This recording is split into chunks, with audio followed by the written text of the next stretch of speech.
evening and welcome to another exciting show. And tonight, Deb has undergone a Michelle transplant. And she is now taking the tablets and she's now Michelle. So, no, actually, it's Michelle. It's Michelle Scouse, eh? Yes. Yes. You haven't had Cilla Black lessons because do you know that she used to have elocution lessons to speak more Scouse? Do you know that? I believe so, actually, yes. Yeah. All right. No. I love, True Scouser. I suppose my accent sounds absolutely awful, doesn't it? It's sort of a southern. People always say it sounds Cockney, but it's not actually. It's Hertfordshire. Arr. Is it a bit of an arr at the end? No. It's a little bit. It's a now they call it estuary English. I think they call it sort of not quite Cockney, but anyway. Thank you very much for joining us. And Deb is in the Far East, as you know. Where's that place now? Oh, crumbs, you did say where she's going. It's anyway, someone in the east of England. Anyway, Okay.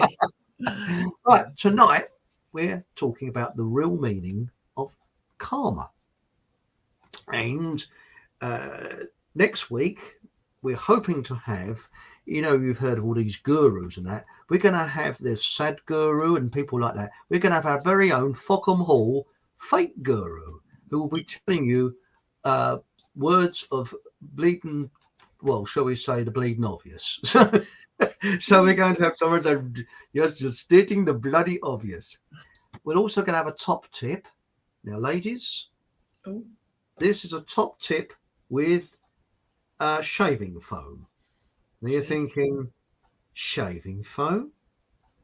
That's a man's one. A man's shaving foam. So what could you do? And people are thinking, the mind boggles. Well, actually, if you live in a hard water area, I don't know where you are, it's hard water. I should think it's soft, isn't it? But it leaves a light scale residue over almost everything. And if, like me, you've got a shower with a glass door, you get all these, you think you cleaned it, and you clean and clean and clean it, and then suddenly the sun comes out, shines light on it, and you've got these horrible line scale stains on it, and you can't get rid of them. Well, if you clean glass or porcelain with shaving foam, what happens is you put it a little bit on a cloth, and don't buy the most expensive. I got this in Savers. It's about, you got just over £1, I think it is. So it's not very expensive. I wouldn't go and buy the posh stuff because, but what happens, you wipe your glass over it, and I actually clean my bath out with it. So what I do, I put a little bit on a sponge, wipe it round the bath.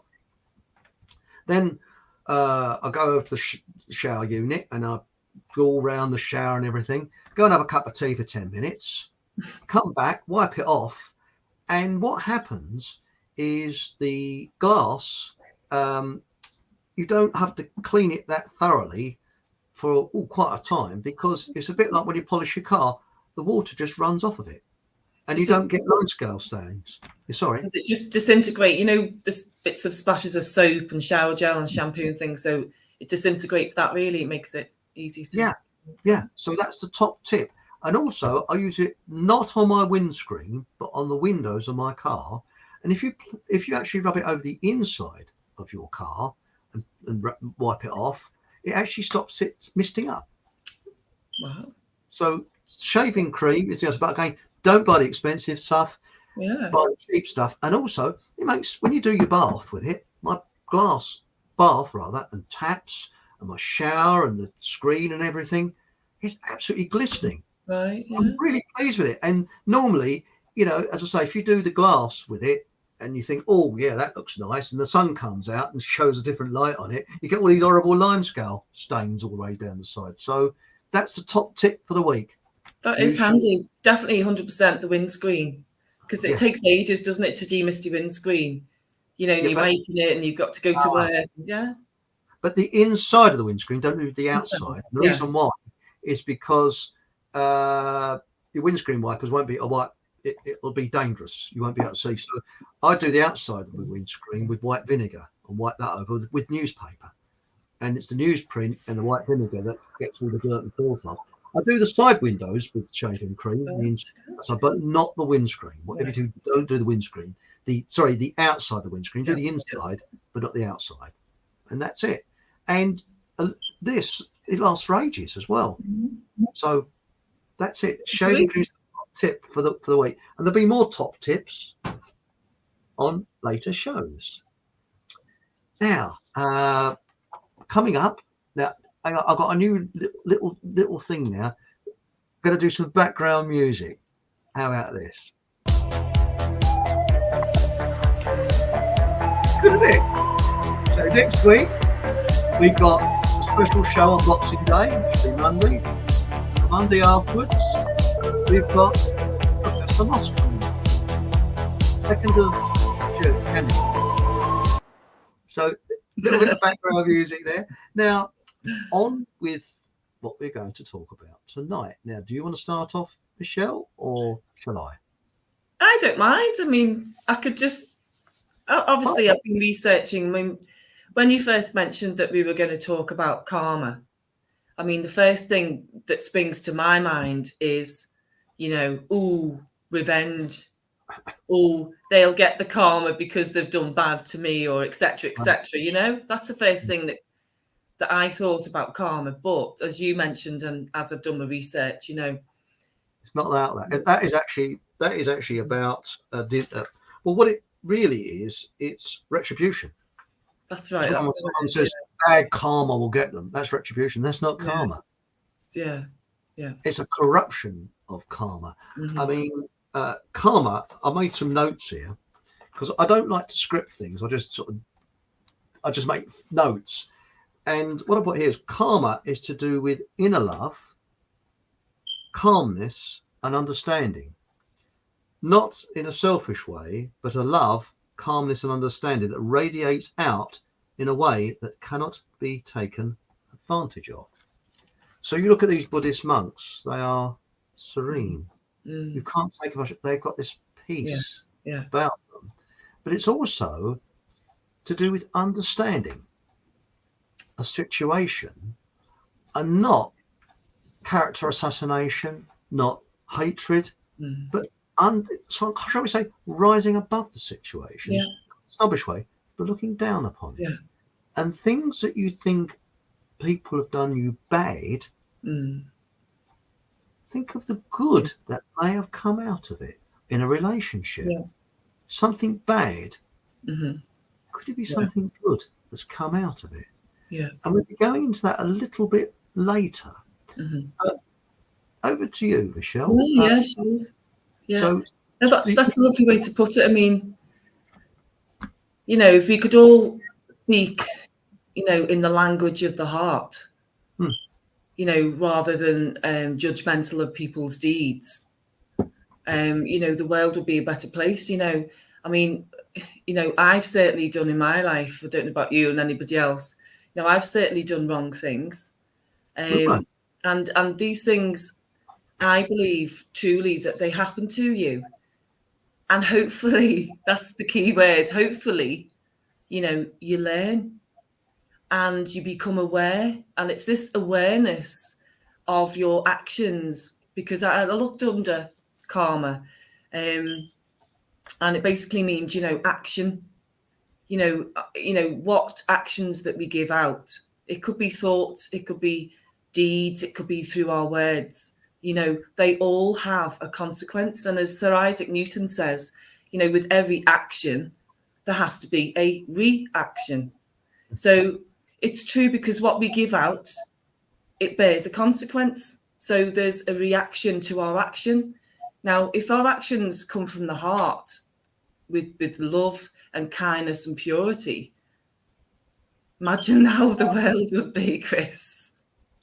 I agree with you. And also, I'm not going to labour on about it, but a situation that happened to me left me embittered and angry.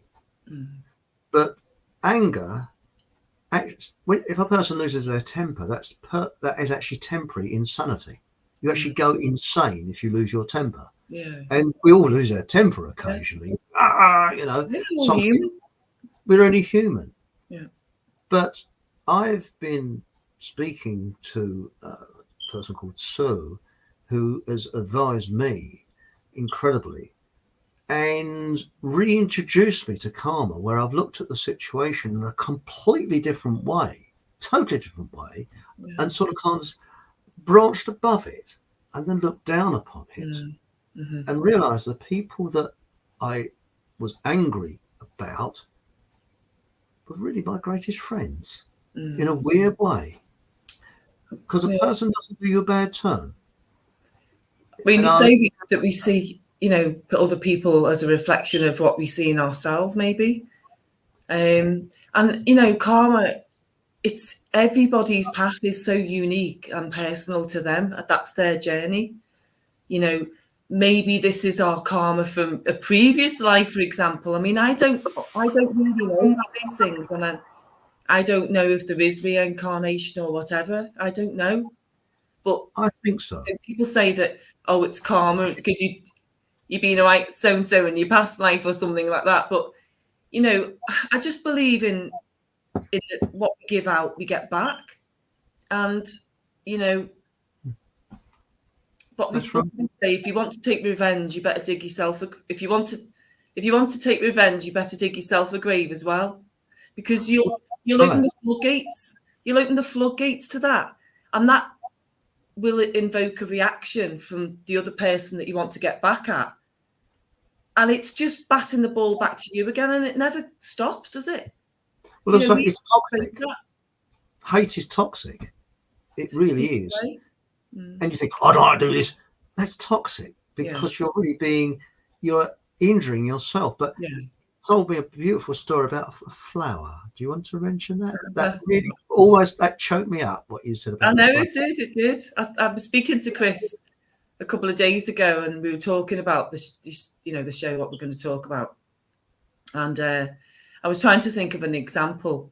And I just mentioned that my partner, he's really, since I've awoken to my soul, if you like, and people who are aware of themselves and the things that they do have a consequence. And, this word awake, it's quite patronizing, really, isn't it? It's just that you become aware of your soul, that you're not just the body, that you're the spirit inside the vessel mainly, and that is our journey, not just the vessel that will die and wither, our spirit goes on, our soul or whatever. But he was, we've all had past relationships, and to meet him at a time in my life when I was not looking for anybody else, I was quite happy healing and being on my own and getting myself together and getting whole again, and being okay with myself. And they say that you attract what you are. So anyway, we got chatting, and I thought, wow, isn't he a lovely man? He reminded me a bit of my stepfather, who's such a kind, generous, gracious soul, to me. And because we can see souls really, can't we, now that we're aware, we're not blinded by, good looks or, fancy car or, spreading the cash or, it's all superficial things, to me, that don't mean anything. Anyway, I was with him one day at the supermarket, and he said he picked up these flowers. They weren't anything fancy, just a bunch of flowers. And I thought, oh, he's getting the flowers for me. So anyway, didn't say anything. So I've got a feeling that they weren't. So I thought, what he's going to do? Because anyway, we got to the till, and he paid for the flowers and everything, all the other groceries. And then he said, hold on, what? So he gave them to the lady, the cashier, and she was so flabbergasted. And she said, what, for me? He said, yeah, for you. Oh, she said, why? Because I want to. And it was a beautiful gesture. Anyway, I went away and I thought about that, and I thought, you know what? I didn't say anything, but I went to the supermarket and I did exactly the same thing to a lady. And I'd seen her many times before, but I just did it. And a response was lovely, and you could see the emotion, and it just makes the day. And it's only a bunch of flowers that cost a couple of quid from Aldi or Tesco or something, but you know, the ripple effect that will have. She'll go home and maybe say to a partner or a children, oh, isn't that lovely? A really kind lady or man gave me a bunch of flowers today for no reason. Just because they wanted to from the heart, you know, and it just, that little connection just makes you realize that there is humanity that is existing in the world, you know, at the moment. And anyway, we got chatting, and she friended me on Facebook, and she messaged me and said, thank you so much, so kind, blah, blah, blah. And anyway, I was moving house, and I got chatting to her because I knew her now, and that's right, she was awake like me as well, aware. And we got chatting about the world, and she had the same views. And she said, oh, I'll get some cardboard boxes saved, and I couldn't have moved without her. So this action had a reaction. So if it's a good one, you're going to get a good reaction back, aren't you? It's a fault-free scenario, really, isn't it? Well, that's right. It's right. And when you were telling me that, I was very choked. Isn't that lovely to give some flowers to somebody? It's just it's a beautiful thing out of the blue, because you think they're working and they get fed up in this drab store all day, you know, the checkout or something. Someone comes along and says, these are for you. Yeah. You know, and it's moving, and I think it is. You get a lot more back from that. Mm-hmm.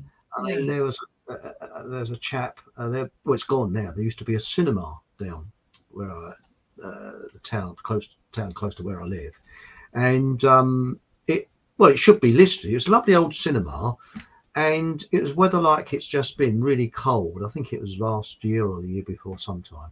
And it's this poor sod in his sleeping rough on the steps of this cinema, which was all boarded up. And I thought, isn't it a shame the authorities can't open the doors, put a bit of heating on, and let people sleep inside there? And the poor soul, he really looked bad. So I went over and I gave him some money. I said, oh, mate, I said, good luck. And he was, it choked me up. He said, thanks, sir, thank you. I said, well, you know, get yourself a cup of coffee. Breakfast and that, you know. And when I went past there again, I gave him another, you know, about a couple of days later, I gave him another note, and it showed me. And I just hope, I mean, as I say, they've knocked the bloody cinema down now, and they're going to build flats there, as I usually do, or some crap. But when you do a random act like that, because I always think I could be in that position, I could be in that sleeping bag. Exactly. Well, you all could. You're only a couple of paychecks away from not paying the rent. You lose your job, but you know. Well, there's anal swab, as I call him. Anal swab says, was it, you'll own nothing but be happy. Oh, yes. So, you know, if you, I don't know, cross the road at the wrong time or scratch your nose at the wrong time, and they dub you your money from the government, which that's what they're hoping to do, then you might be sitting outside begging or whatever. You know, it can happen overnight. It's quite surprising. But I've also noticed that sometimes negative things come into your life for a reason, and there is like an attraction of negativity for a reason that can be a negative that turns into a positive, which I'll go into a little bit later. And this is what we're going to cover with Professor Moss, how the subconscious actually attracts things that we're not aware of. Because our subconscious is in the now, and our conscious is in the past and the future. And it's how we've been how the subconscious has been programmed. And if there's a problem there, it will attract other people with problems.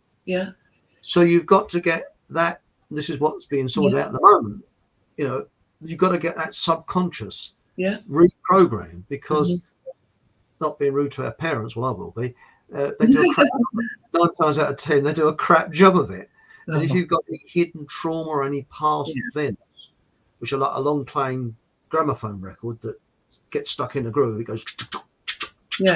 Sort of give it a jolt and move it on, you know, that's the thing. But going into chat, which is quite interesting, can you, by the way, can you see chat? Are you I'm just going to look on the phone. You got it on. It's funny you can't see it on your screen. No.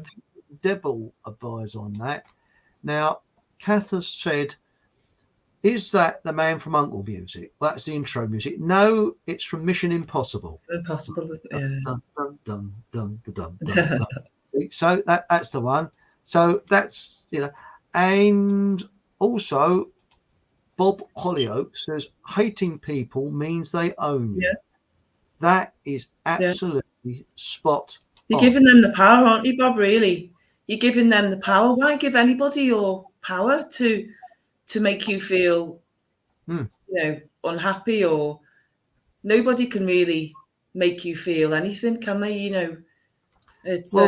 I mean, hating destroys you as well, because our cells our cells are aware of what we say and think and do. I mean, I did the water and rice test. I don't know if you're aware. When you speak lovingly into the water and you don't speak into the second glass, and then the third glass you speak hate. So the cells do change. And after a month, the cells in the water, the loving glass was beautifully scented and, but the hate one was just the mold and, so our cells can't distinguish if we're talking hatred about ourselves or you, Chris, or Bob. It's just a state of not good place to be, because we're just destroying ourselves, aren't we, and spiritually? Well, that's right. I mean, I recently went through a sort of breakdown, which again I don't want to labour on. And what happens when a person has a breakdown? They become hateful, and it's like an evil demon getting into you. Really horrendous situation, and it changes your personality, and it can be triggered by all kinds of things. But Stewie's just said, I got manhandled in Niddle last week. Well, that must have been fun for you.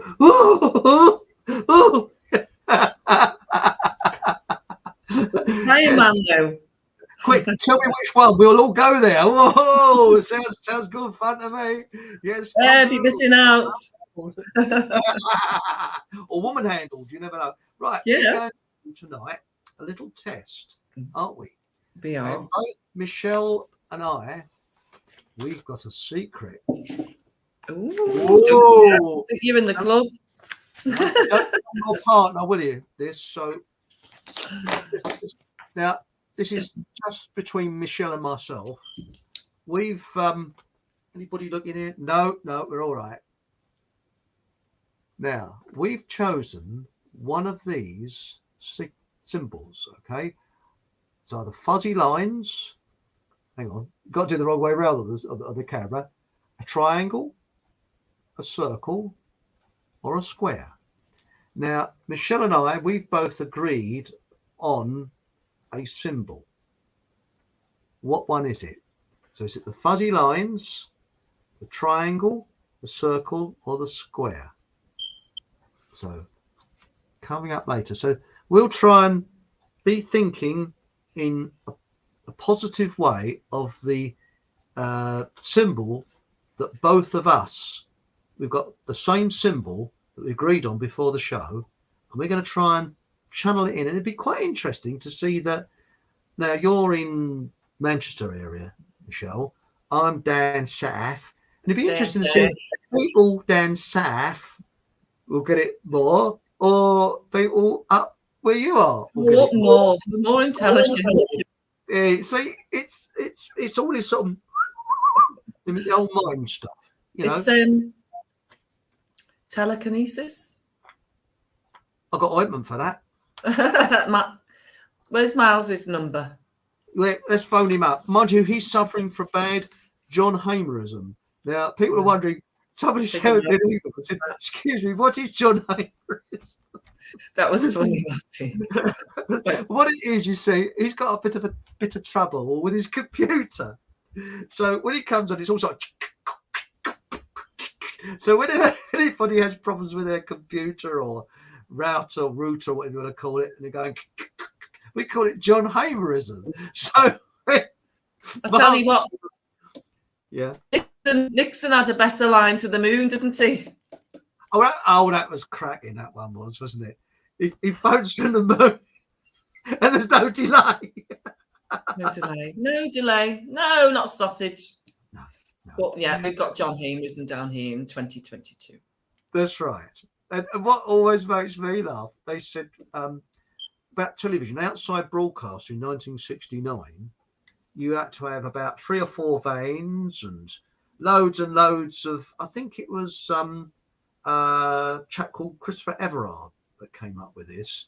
And I think he's worked in television. And he said in 1969, they needed loads of vanes. It would actually take up an entire turning, a suburban turning with vanes, lorries and everything else for an outside broadcast. But they could do an outside broadcast from the moon. No. As people probably guessed, I don't believe that 3 men went to the moon in a tin can. No. No. Dust on those pebbles at all that touched the moon. Completely dust-free. Must have been out with Mr. Pledge straight away. That's right. That's right. And also, what always makes me laugh is the lunar rover when the dirt comes up and it comes down at the speed of gravity. Because you look at the lunar rover, it's surely like the Australian outback. When a lorry goes along, there'd be just dust cloud that would go up, and as it's 16G, it'd stay there for bloody days or weeks, wouldn't it? You wouldn't be able to see anything. But instead of that, it all goes neatly down at the speed of gravity. And also, when you see Earth rise, the Earth was how many times bigger than the Moon? It'd be enormous, wouldn't it? You'd be standing on the moon, you'd see a bloody great planet coming up. But instead, it's far away. Well, I was watching something yesterday, actually, but I don't know how we've got onto the moon. I'm sorry, guys. But about karma. But it showed you the interview, where they won't swear on the Bible at all, and they get quite upset, they start punching the camera guy, who's putting them on the spot with the Bible. And they were saying that they had a round window shape where the Earth was, and they made it look like it was miles away because it was a round window. And somebody went past it or something with a cloth, and you could see them all moving in the background or something. It was just, they really don't think we've got any brain, do they? They really underestimate us. They really do. I mean, I admit I was taken in by it. I thought, they did land on the moon, but then we were when we were asleep. But then you sort of think about it, and you think, well, hang about it, But I mean, again, we're coming back to karma, because truth is pure and karma is pure, but lies need to be backed up by censorship and sort of. You see, the thing is. Let's say we decided to tell a lie that I'm in Manchester and you're down south. Okay, so we're telling a lie that I'm actually in Manchester and you're down south. Now, if we won £1 million, so we could speak for an hour as if we're telling that bullshit story, then we would be very distant about what we were saying. So, someone would say, oh, Michelle, you in Chesham? What's it like down at Waltham Cross at the moment? Well, I haven't been there for a long time. They'd say to me, oh, have you been to the Trafford Centre in Manchester? And I go, I haven't been to the centre. Yeah, but you must have got out of the train station when you went there. And then you move on to the next subject. Yeah. And if some smart ass came on who was... What part of Manchester are you, Chris? I'm on the outside. Oh, yeah, well, I lived at such and such a place. Are you anywhere near there? You think to be a good actor, You'd have to flow. You'd have to be good at lying all the time. Well, that's right. But you would distance yourself. And I've only been to Manchester, I think, once in my life. And that was on the outskirts. So, all I know about Manchester is what I could quickly look on Google Maps, really. And the same with you. So this is when you see the Apollo astronauts coming back, when they're all sitting there going, do you ever see that? Yeah, you'd think they'd be so excited, wouldn't you? Yeah. They were like, oh, yeah. Is there any stars? No, didn't see any stars. No. Oh, my gosh, I'd be more excited going to Aldi. That's right, yes. Yeah. Anyway, we'll dive back. but diverse. But we got someone from, I think, Stig. Oh, you're in morning. Well, that would be New Zealand or Australia. You're in the southern atmosphere. So there we are. And Stewie has said this was the problem with was it Aldi, where we're all going to queue up and go to because you've got manhandled. He couldn't bear to see me go to the newly opened checkout 1 rather than get behind him in the queue for checkout 7. That's a bit worrying, isn't it? I'm sure you know what went on, but we're none the clearer. Sorry, mate. The tinfoil worried me as a kid. The tinfoil worried me as a kid. Oh, that would be the tinfoil hat. Or the pillow landing. Oh, sorry, yes. Yeah, because they wrapped in foil around it, didn't they? Yeah. But made it gold instead of silver, so people didn't say, "Hang on, do they use Baco foil?" Yeah. So remember, we want some sponsors. What are we? What is the image that we have actually got in front of us? Okay, and both Michelle and I have agreed on the same image. So is it the fuzzy lines, triangle, circle, or the square? So come on then. See if our telepathy. So what is it? Is it one of those? And the winner will get a free raspberry aimed at Tony Blair. So how's that? Not bad. Now, never mind. The way, sorry. But when you look, Michelle, with karma, how it works in every day, and it's worked with me as well. Everybody, what it really is about is true love, I believe, because you're promoting love that comes out. But love is in all different areas. There's, just general love, there's sex and all kinds of things, but it's all to do with energy, vibration. Yeah. And that is the thing. And when you lose it, hang on, we got some people coming in here. We got Mike saying triangle, fuzzy lines. Yes, fuzzy lines. We've got Mike saying triangle. We got Louise saying triangle. Lavender moon crystals. That sounds nice, doesn't it? Lavender crystals. Circle. So we'll tell them soon, won't we? So what one is it? So what is it? It's one of these or one of them. You never know. See? But we both agreed on the same shape before we started the show. So there it is. And we won't say whether anybody's right or wrong. So we'll guess what it is.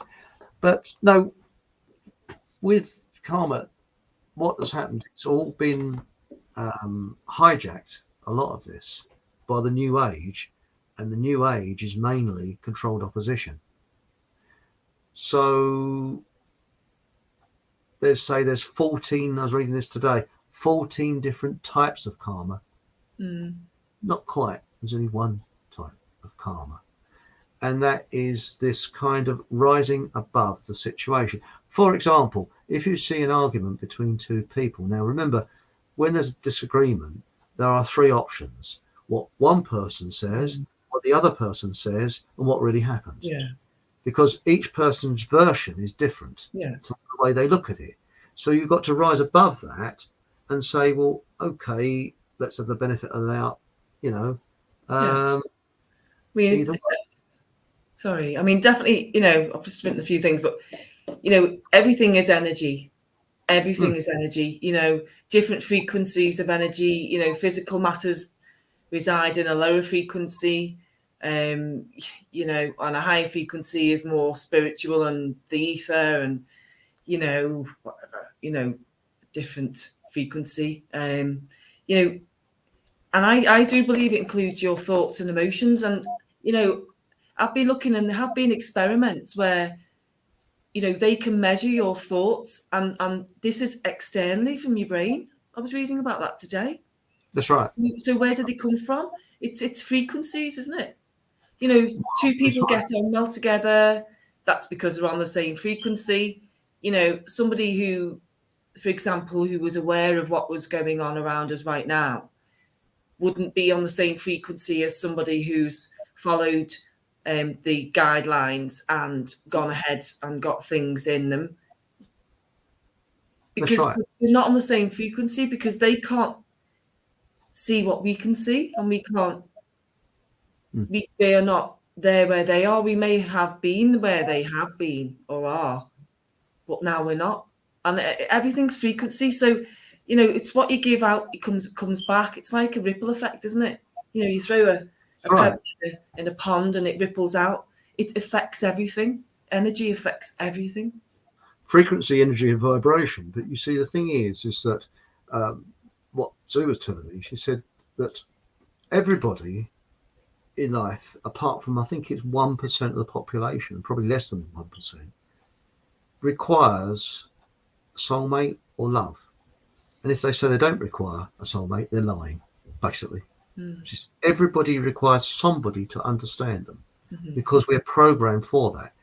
Apart from, let's say, I think it's something 0.1% of people. I think Anne Widdecombe is one of the 0.1% of people who doesn't really just wants to be on her own. But that might be, you never know, that might be a lie. You just don't know. But in order to project out what you want in life, like you found, you've got to find inner peace, and a sanctuary in inner peace, and not be infected by what happened in the past, and that this long playing record sort of situation. Yeah. But you might find someone who might be on the same frequency, but they might not be on the same energy and vibration. And you've got to find those three things: frequency, energy, and vibration. You might find one. Yes, you might be on the same frequency, but the other two, energy and vibration, may not be there. Yeah. Or you can sort of, it's a kind of gut feeling. Another thing with things, do you get gut feelings? I get gut feelings. And we've been told to, you see, the thing is, the establishment, what they've done, they are trying to distract us all the time with hate. I mean, when you look on YouTube, I haven't looked at television for years, it's all killing and hate. And I've noticed on YouTube a lot, they're showing a lot of these old cowboy films where they're shooting, punching, and it's all hate. It's all to create an emotion. I mean, look at James Bond. Now, James Bond is a psychopath. No ifs and buts. He can kill without any problem. But we've got children aspiring to a psychopath. Yeah. When you think about it. Yeah, I know what you're saying. And even the rappers as well.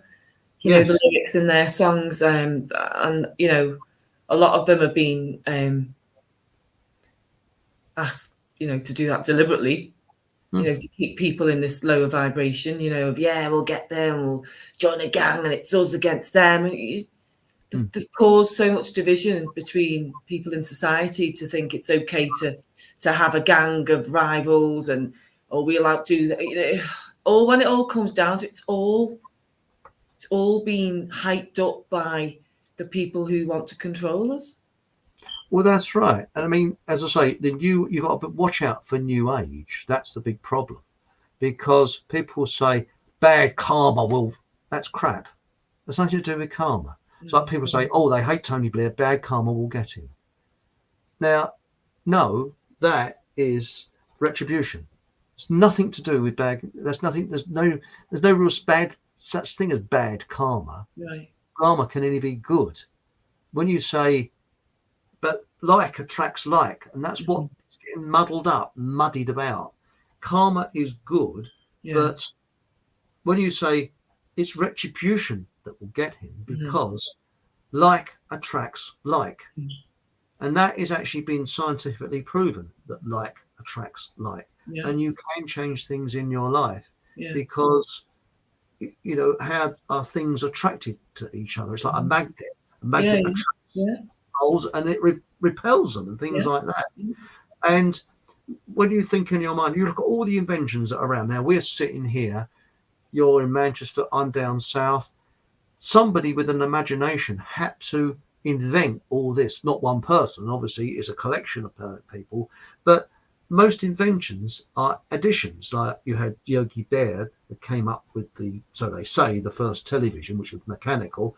And then somebody thought, well, that's a bloody good idea. I think I'll improve upon that and improve upon it. But what you were saying about what we were saying earlier about synchronicity. Now, when the Wright brothers made their first flight in, I think it was 1903, it's very strange that from throughout the world at that time, there was at least 3 people that have made a flight, and it's only the Wright brothers that were most publicized.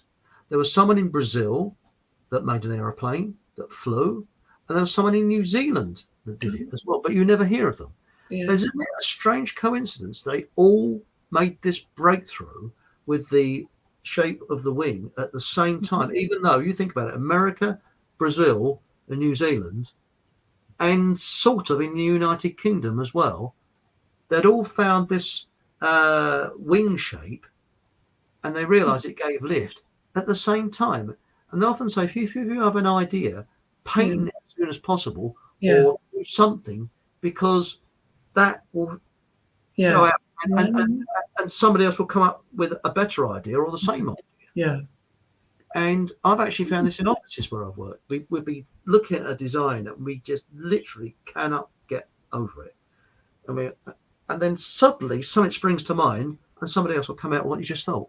Right. I've had that several times because we're all thinking intensely how we're going to get over this problem. Right.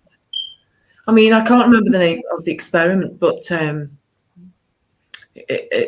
name's Emoto. Is his name Emoto? The Japanese guy, that talks about that water has memory. Mm-hmm. And there was, I think, actually, it's coming to mind. The experiment was there was a big conference or a big meeting, and they were talking about a nuclear war. They were talking about nuclear weapons. And obviously the nature of the conversation wasn't exactly happy. And they all, after it, like a day after or a couple of days, thank you, yes, thank you. So MTO, yes. And a couple of days later, I don't know if he was connected to it, but he certainly says that water has memory. But they all came down ill. So they tested the food that they ate, any buffet sandwiches or anything like that, to see if there's any food poisoning.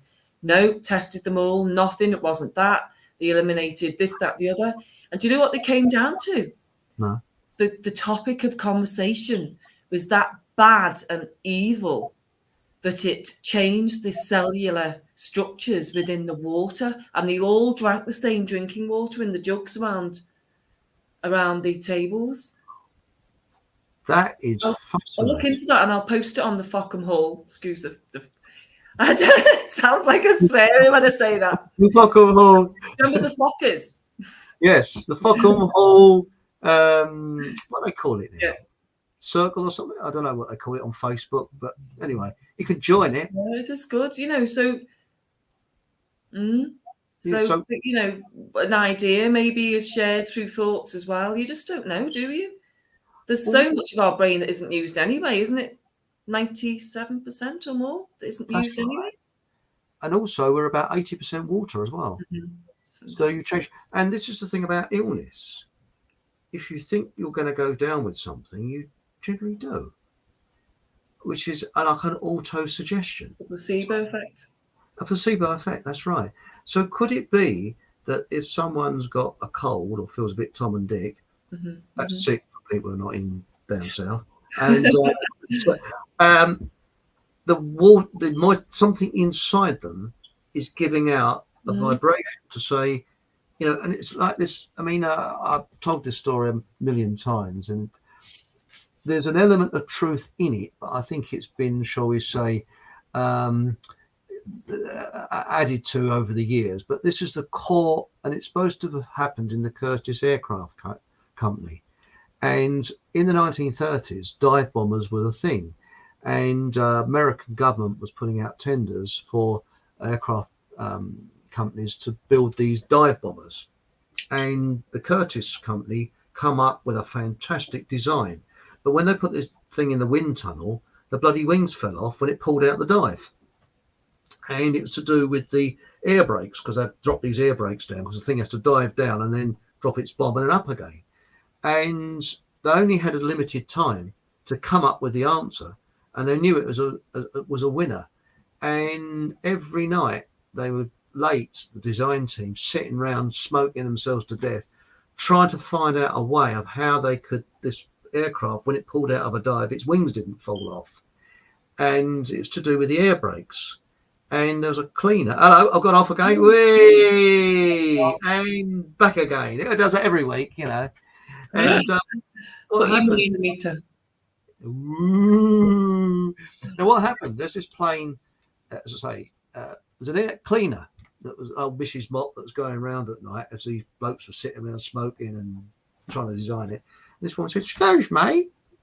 So I said, "Yes." I said, "Why don't you drill holes along the air brakes?" She said, "And that'll answer your problem." And they went, "Oh, come on." And the bloke said, "Hang on a minute. Hang on. She's got a point." And they did it, and it worked. And if you, I think it's the Dauntless. If you see it, there's all holes along air brakes. Right. And they said, "It's brilliant. Are you a designer?" She said, "No." She said, because in those days they had the old Bronco toilet paper. And when along the serrated edge, she said, when you try and pull it along the serrated edge, it never does it. So she said, "That's where I got the idea. I could hear you talking about it all night." She'd actually made the breakthrough because she thought of a different angle. Yeah. And it's supposed to be true, whether it is or not. You know, that's supposed to be a true story. And it was the Dauntless air dive bomber that made a breakthrough. Yes, but anyway, we're still doing this. We're still carrying on. Is this? Have we got square, circle, triangle, or fuzzy lines? So you know, should we go back into chat? And then we got a lot more interest about messages. Real karma, what it really is. Okay. Now it says here, Sean Hamer says, karma was the punishment reward bullshit that most people believe it would be. There wouldn't be a if narcissism spreading across the world, of narcissism spreading the world. So karma was a punishment reward bullshit that most believe it to be.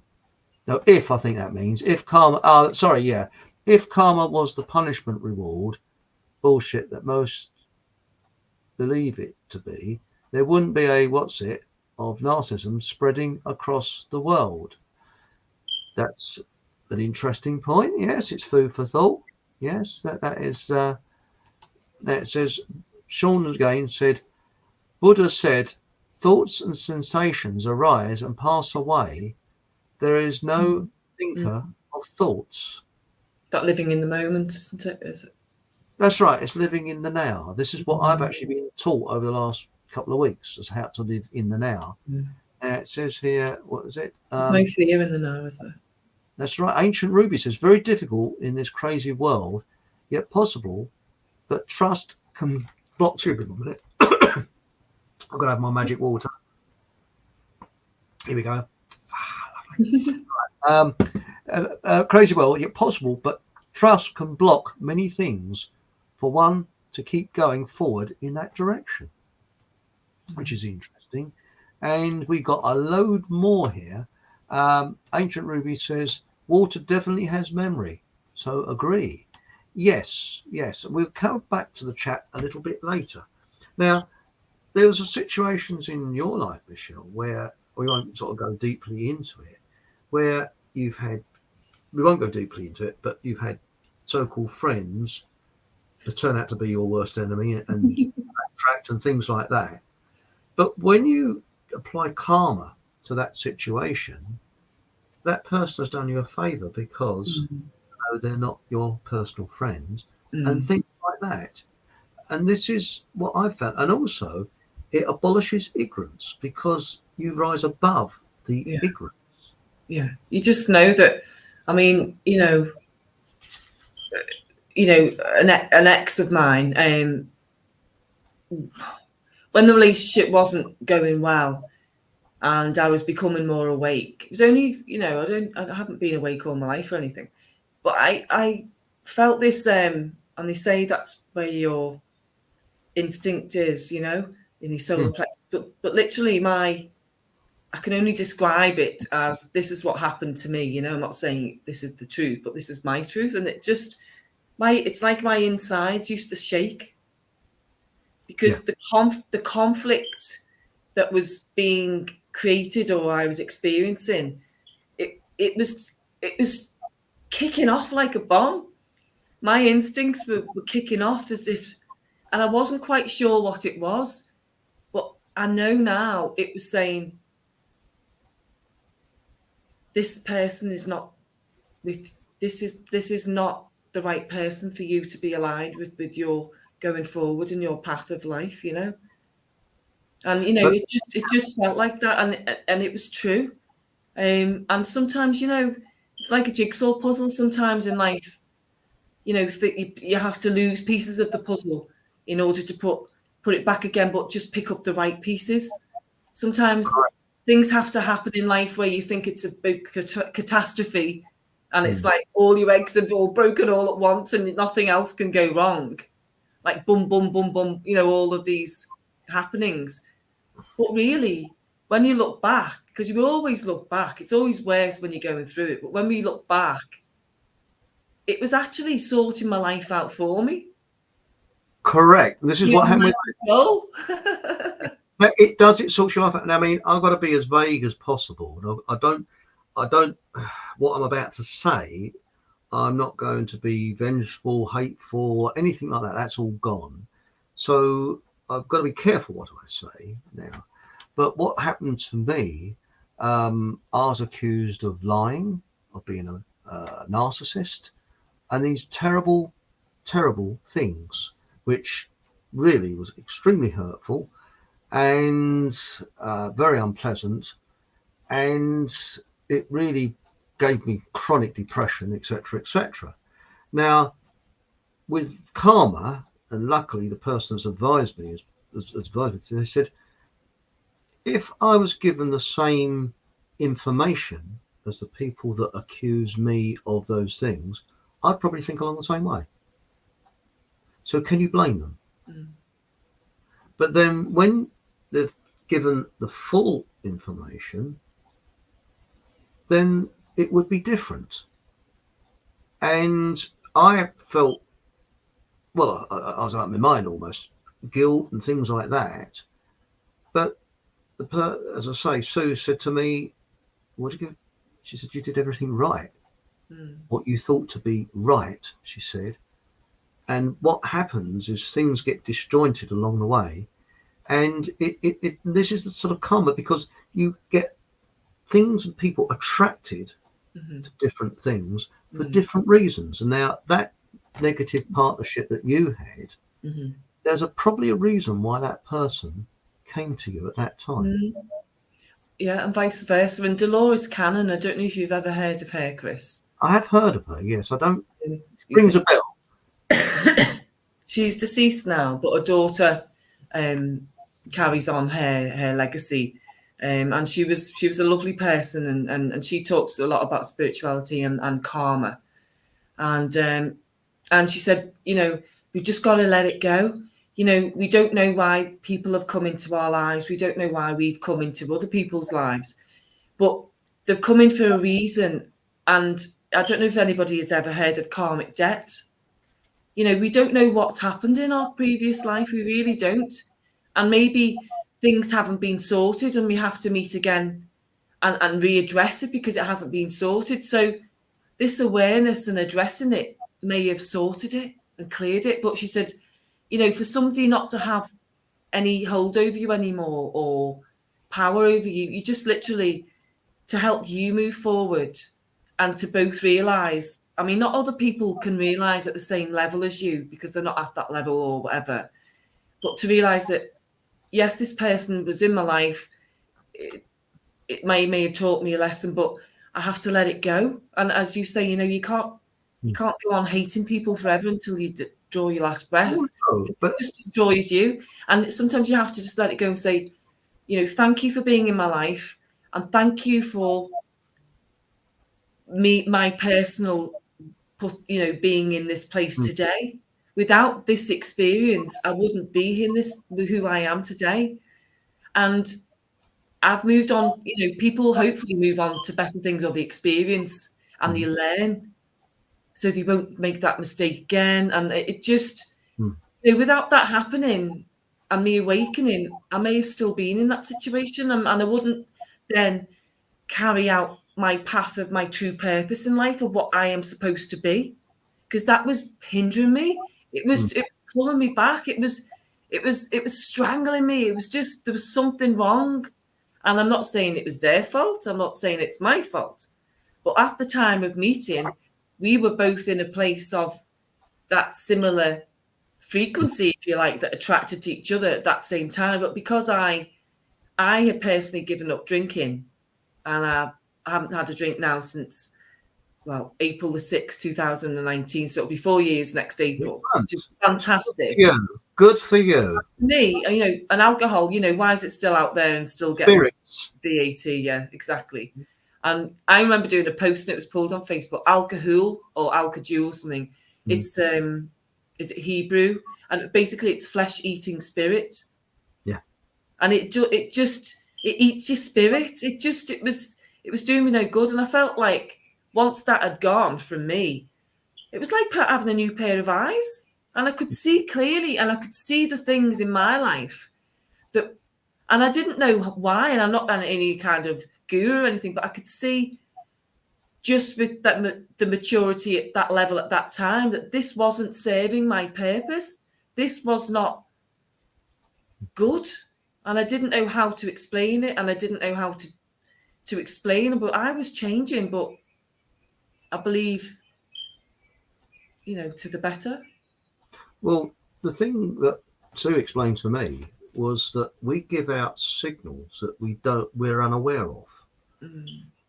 And she said, I don't want to be too personal about this, but trauma from years ago, that was like a long train record that I got stuck in the groove, was going like this. So I was, without knowing it, giving out this sort of signal. I might as well had a sign up saying, scapegoat, hello, I'm here, you know, I can't form a relationship because I've got this problem in my mind because of childhood trauma. So hello, you know, I'm here. And then what happens, you'll attract somebody else that's either had trauma in their life or a problem in their life, because like attracts like. And she was talking about, I think this is a heavy word, love bombing. Too heavy. But I've molded this down. I was saying dangerous flirting. Now, we all like to flirt. We all like to be flirted. It's a natural human thing, as long as you don't harm anybody. You know, it's a nice thing. It's nice to be flirted. But then it goes into a danger zone. And what it is that the person who does the dangerous flirting, and I'm saying, I won't say love bombing because I think that's too heavy. The person who does the dangerous flirting, they may not be aware of it, but they have a problem. And their subconscious is noticing that there's somebody else with a problem. And you see, your subconscious is there to protect you. And the way she described it to me, it's like in a swimming pool.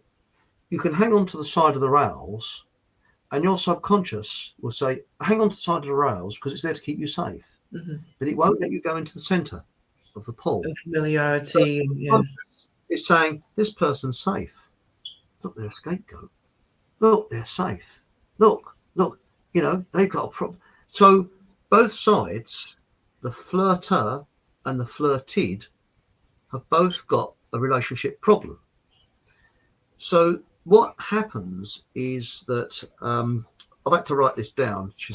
It says here,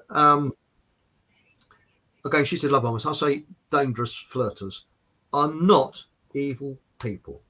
And this is where for karma comes in, you see, because she's put this sort of karma into me. She said, firstly, she's put love bombing, but I think that's heavy. We say dangerous flirting isn't necessarily about love.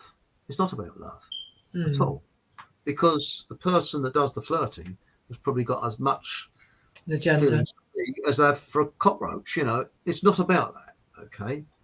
Now, but one person, so it says, and it's dangerous form of flirting, initiated, as it by people not necessarily evil. They can equally be male or female. In fact, they can be very pleasant people, but have hidden problems. The person they are flirting also has hidden problems. I'm just reading this out now. So therefore, like attracts like. In some ways, both are as bad or as good as each other. Now, this is not an accusation, what I'm about to say now. This is what I've been told, what I call dangerous flirting. That's my own addition to it. Now, what it does, dangerous flirting, it creates two polar opposites in the mind of the person being flirted by being charming, complimentary, and loving to a point. They create confusion, not necessarily on purpose, by never being clear about their intentions. So the person flirting is totally unclear about their intentions. So, for example, if you was in a relationship, you met somebody and you'd say, would you like to go out tomorrow night? And they say, you would get either a positive or negative. It'd either be, yes, please, I'd like to come out with you, or no, thank you. I've already got somebody, but thank you very much for the offer anyway. That would be, you would know where you stand. Yeah. But with this sort of flirting, you're kept kind of, you're completely puzzled. Now, for example, asking, this is what I've said, someone that's doing dangerous flirting out for dinner, they will accept, but then throw confusion into the acceptance, whilst at the same time always offering hope that the dinner will go ahead, but not quite. So they'll never give you a direct answer. It'll always be not quite. That is just one example, but the confusion is continuous, whereby the person being flirted eventually suffers cognitive dissonance, horrific mental discomfort, and a muddled mind due to the two polar opposites. And it can lead to a nervous breakdown. So what happens is, because you're not getting a positive all the time, if the person would say, look, F off, that's a positive. You know where you are. Yeah, you understand. Yeah. It's sort of kind of, yes, not quite, but kind of, but not, and all that. A bit sort of vague, playing with your emotions. That's right. That's right. So you are desperate to find an answer to the problem. And when you get down to that state, what it does, it reduces you to the mind of a 7-year-old, believe it or not. So you revert back. So you're asking, I don't know what's going on. I want answers. Let's go to people that will answer me. Help. Yeah. So what you do, what you do is you ask advice. Now, this is what counsellors said, and this is why I was told you did exactly the same right thing. You don't bottle it up. You ask your friends. You're asking them for advice, aren't you? You're asking for advice, but then you don't do it within the circle of people this is involved. Huge mistake, because then what happened is then there's a lot more in it than this, which I won't go into. I was accused that I couldn't face rejection, so was telling these terrible things about this person because I put my trust in people, and from their point of view it looked like that. So I was then absolutely booted out. Nobody wanted to speak to me or anything like that. Now, that is why the person that's counselling me, Sue, that's counselling me, she said, you've done nothing wrong. You've done everything textbook, but the only thing you have done wrong, you got faith within a group, which you should never, ever do. You should ask people outside the group. And that way, because your mind, I mean, at the time, all I could do is apologise, say, yes, but, and sort of, because your brain is reduced back to a 7-year-old. It goes back to the alpha state, doesn't it? The alpha brain waves and 0 to 7. That's right, because Sorry. Completely terrible state of confusion. Now, what Sue's done, absolutely bloody genius. She's actually maybe work out what the problem, Good. the trauma that now I now know if I saw the person in the street, there would be no emotions. I'd just say, oh, hello, it's the person I used to know. Because I know, and that's karma, is knowing what happened, knowing what, things like that. And that is, you've got karma now, inner karma, bloody genius. But what she did say is she said the other person has, because what she got me to do is write down everything. She'd spend a couple of days on it, write down and send it to me. So I did write down everything and she looked through it. She went quiet for about a day or two. I thought, bloody hell, No, gosh. Said, okay. She's retired actually. She's got 40 years experience, this woman. She knows exactly what she's doing. And she said, one thing I will say, she said, she highlighted my problems, but she said the other person has got a problem, and you're not being rude here, that needs to be resolved by a professional. And I'm not meaning this in a sarcastic, rude or anything way. She said, but what they will do, they will deny this and they're going to self-denial. Because I thought that I was imagining things. And she said, no, you weren't imagining things. She said, really, it's both crying for help. That she said, if that other person goes for help, if they don't, it'll get worse as they get older, as happened with me. It's got worse and worse and worse. But she said, whatever you do, don't go to an NHS loony first aid, because all they'll do, they'll shove them on tablets and ding, next person, please. See, this is her karmic journey too. This is her, she's, everybody has to learn, don't they? They have to learn. So there's no hatred there. So what you do with karma, I've stepped back, I've looked at the situation, and when you think about it, she said the people that booted me out of that group are my greatest friends. She said, because if you'd have carried on there for another couple of weeks, God knows what would have happened, but I've just gone completely mad. So she said, they've done you a favour. And so something out there has saved me. She said, maybe you saved yourself. Maybe. But she said, so she said, so your greatest enemies are your greatest friends. That's the karma way of looking at it. Karma's been, I was looking at who invented karma, and the idea of karma first appears in the oldest Hindu texts, the Rig Veda, before 1500 BC, with a limited meaning of ritual action, which continues to hold in the early ritual dominant scriptures until its philosophical scope is extended in the latter, blah, blah, blah. Talking 800, you're talking BC, And when you think these, in India and Hinduism and Buddhism, you hear a lot of karma, don't you? And, they practice a lot of chi energy, it's all about the energy. And they're so, they certainly look to me very serene.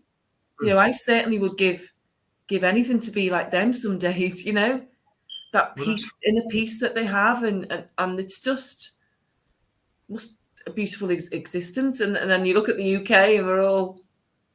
Well, this is what she's teaching me. This is the funny thing. She said, because you've got to understand yourself to find you can find what you want in life. So another one is live now. Not tomorrow, not yesterday, now.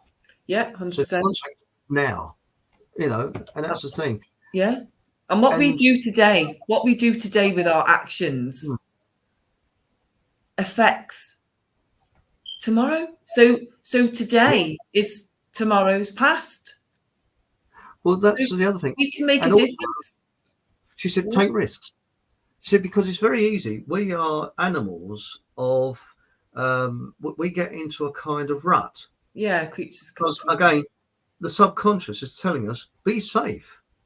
Now, I'll tell you a weird thing. I go to the supermarket, I park in the same bloody place every time. Do you ever do that?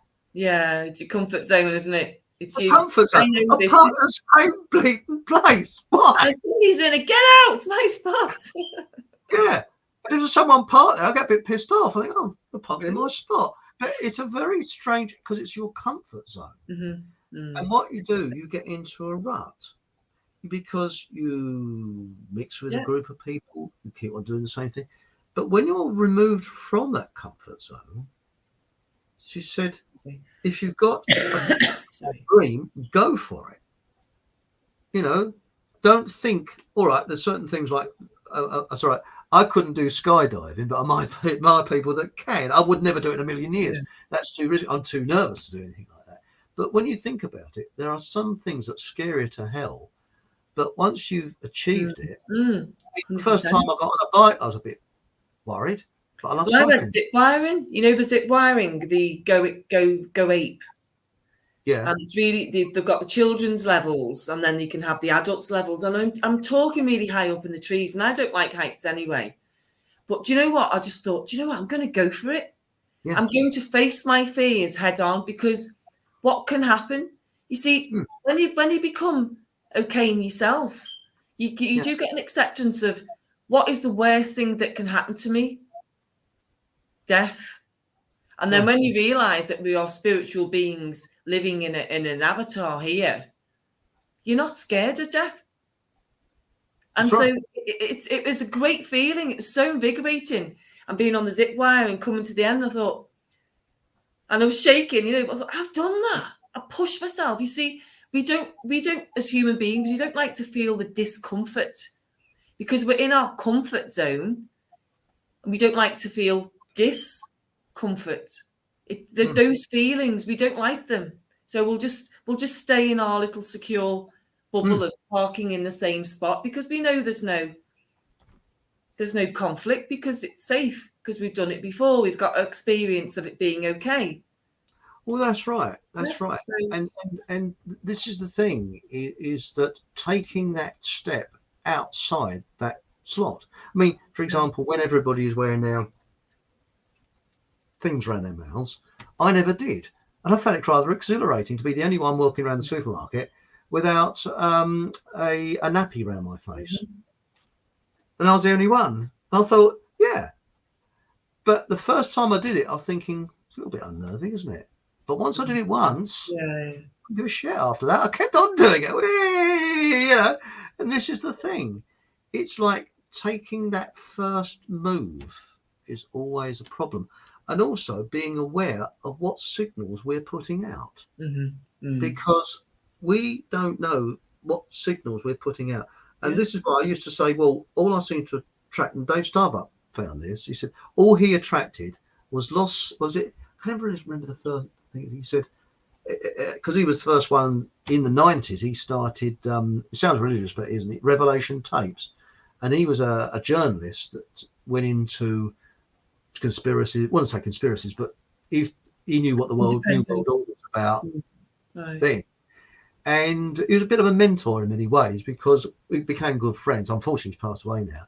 And he said that, he said, you're like me, Chris. He said, you pick up, was it lost souls, wandering people, and the sort of people in society, like the drunkards and, you know, drug addicts and black sheep. He said, but because you're giving out these signals saying, hello, I'm friendly, I'm helpful, I can help you. And you got to sort of say, well, yeah, I can do, but there's a barrier there. And this is what Sue's teaching me. Put that barrier there. Don't be too nice. Yeah, you could be seen as stable, secure, you know what I mean? And somebody could be attracted to that and think, well, they'll be my security. They'll be my safety. You can't pin anything on anybody. You have to be all of those things yourself. That's right. But you know, we let people down. We're human. Well, that's it. She said people might let you down. You got to do that yourself. Well, Sue didn't get married until later in life. She's in her 50s, and her husband was much older than her, and he's empathic. And the people that are empathic, I think you are and I, we're a little bit difficult to live with, or a little bit difficult to understand, because we need our space. You know, Yeah. I mean, do you ever sit for about an hour going, just bring 300 miles an hour? You know, that's I love my own space. Yeah. yeah. But she said that you know, they need. She understood what it's like, but the fact of the matter is, it's true what Sean said. Healthy boundaries are essential for survival. Yeah. You do And need to protect your heart. the big problem, if you're a bit too empathic, is your boundaries are down, and it can be too nice, and then people. Yeah, open yourself up for That's right. abuse, So, not intentional abuse, but you could have yes. your kindness, you know. Well, Exploited. this is interesting, but Robert Dorr. Oh, thanks, mate, for the. I think you sent on Telegram. False evidence appearing real. Fear. Yeah. Yes, That. that's right. Because when you think about it, all we're told on television is fear. Baloney. Yeah. Television, you know, news comes on. Oh yeah, all hazmats and and all that. Yeah, drum at the face. And I remember when I was a kid, It's not real. It scared me shit. There was that was during the Cold War. There was I think it was the Daily Telegraph. My cousin used to read it. I think it was a Telegraph. Times, sorry, that was it.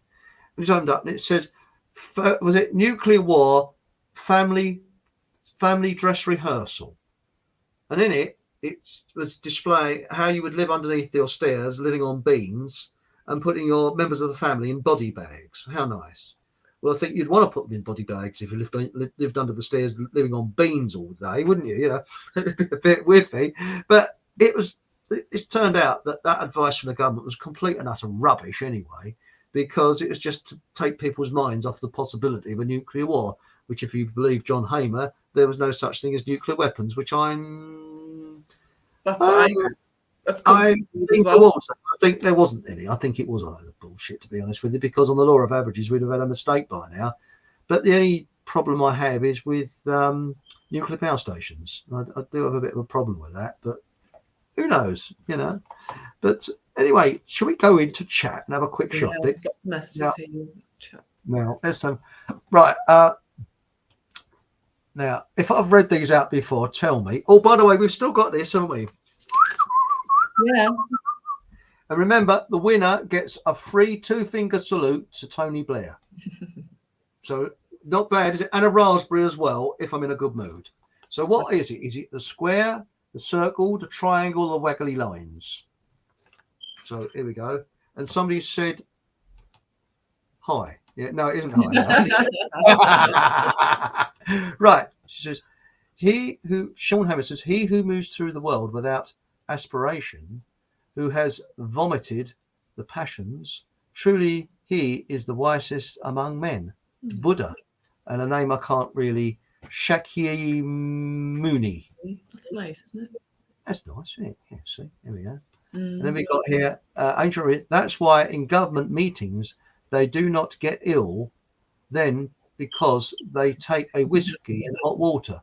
What a shame, laugh out loud. Well, quite honestly, that'd be nice. It's colloidal silver, wasn't it? Because they had silver spoons and things. That's why royalty very rarely, and they call them blue bloods, because if you have too much colloidal silver, your blood turns a bit blue. And that's why they very rarely got sick, because they had silver on their cutlery, you know. It says we got here Space Cadet Lottie. I like that one. Clive Baxter wrote a book called Secret Life of Plants, connecting plant life to the encephalograph.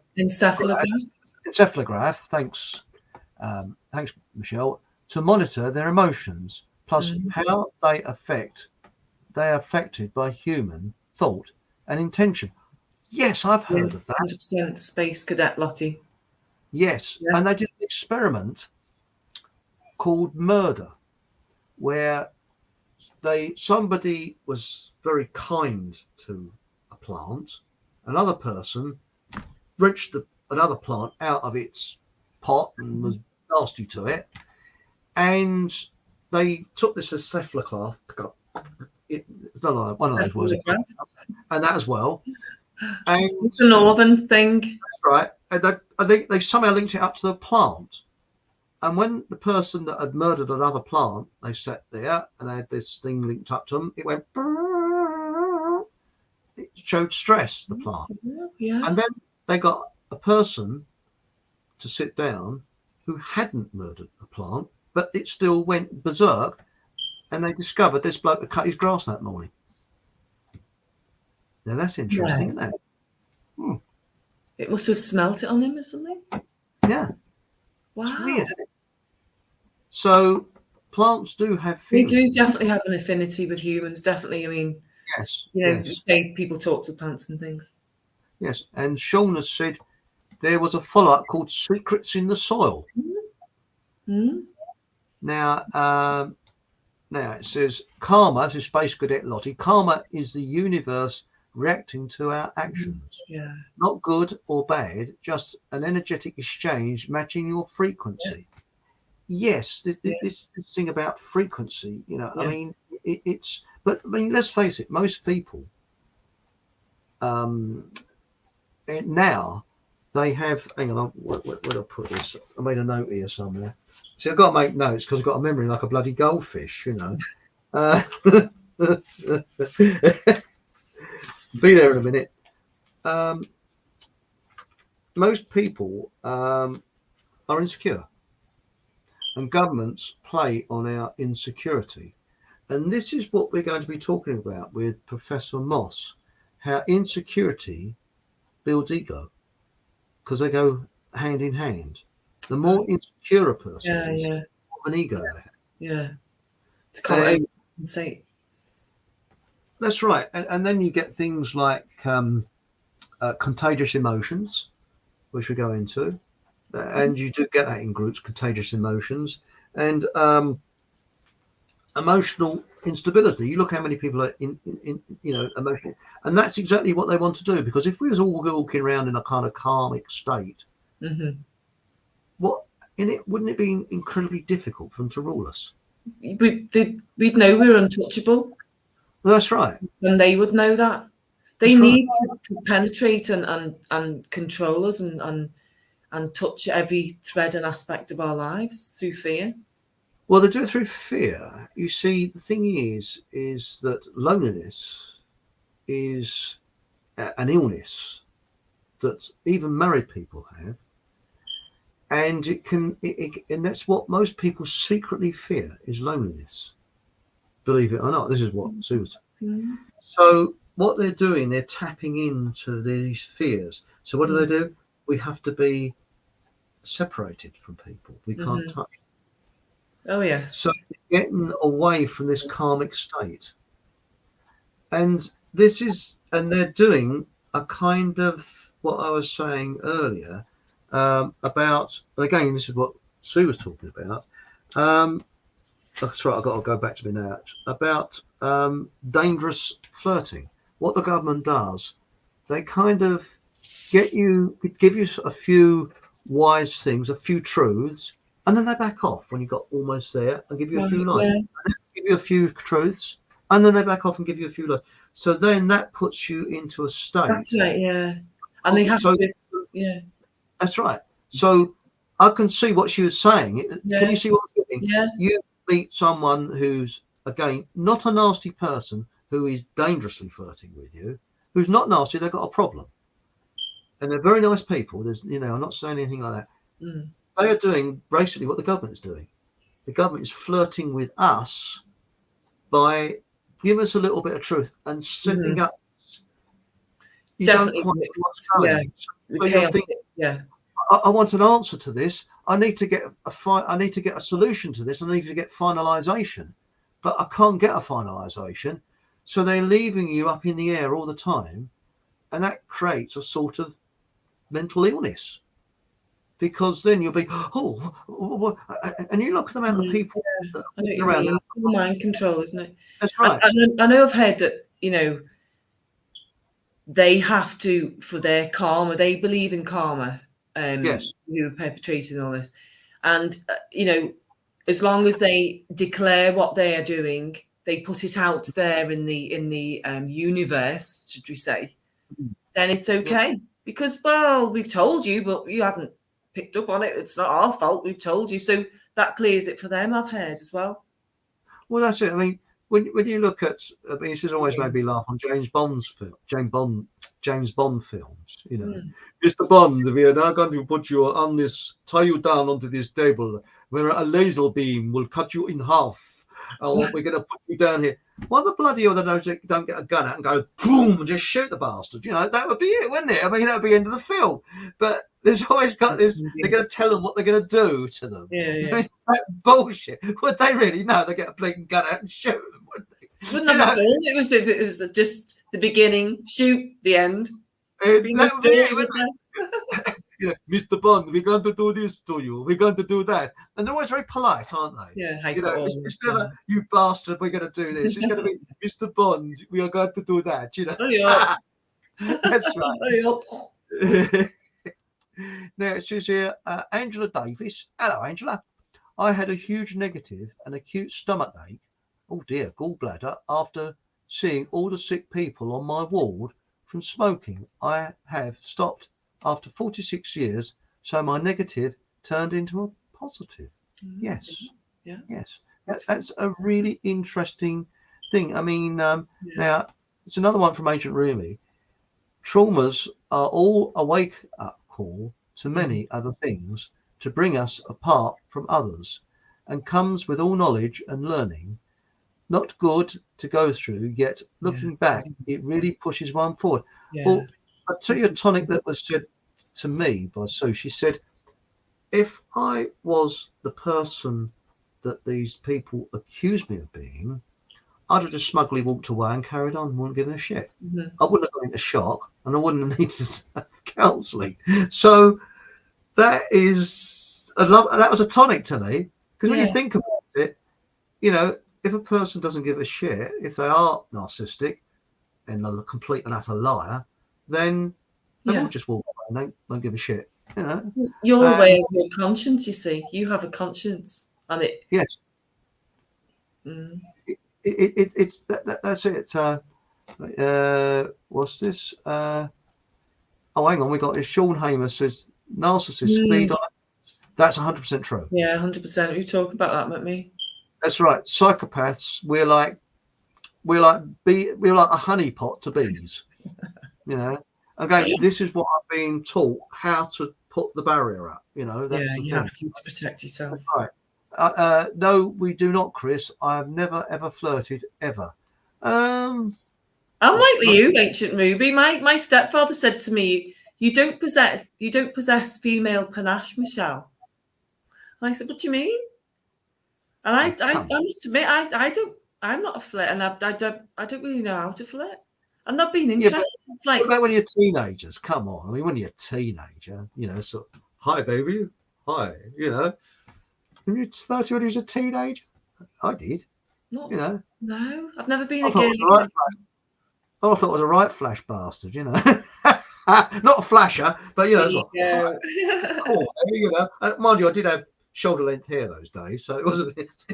Well, I actually have got. You know, I have got shoulder length hair now, but it's see-through, so it's all sort of. Okay, you've got the invisibility cloak from Harry Potter, haven't you? That's right. My bald head identifies as having a full head of hair. See? Yeah. Look at the dandruff there. I really used to enjoy having long hair. I loved it. Flick it over. Yeah, you used to sort of flick it over, and it's like, sort of down to there, you know. But you know, it's just one of those things, you know. That's like, and isn't that nice, Joe? Smash that like button, please. Oh, hey, that's lovely, isn't it? Thanks, Joe. Now let's have a look down here. What's this? Oh, by the way, now it's Christmas.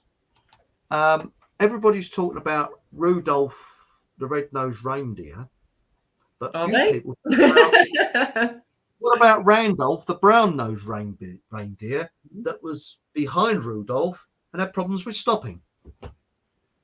Think about it. Sorry.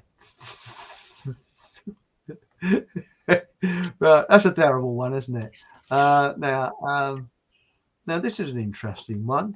Bob Holyoke, vagus nerve, mind-body connection.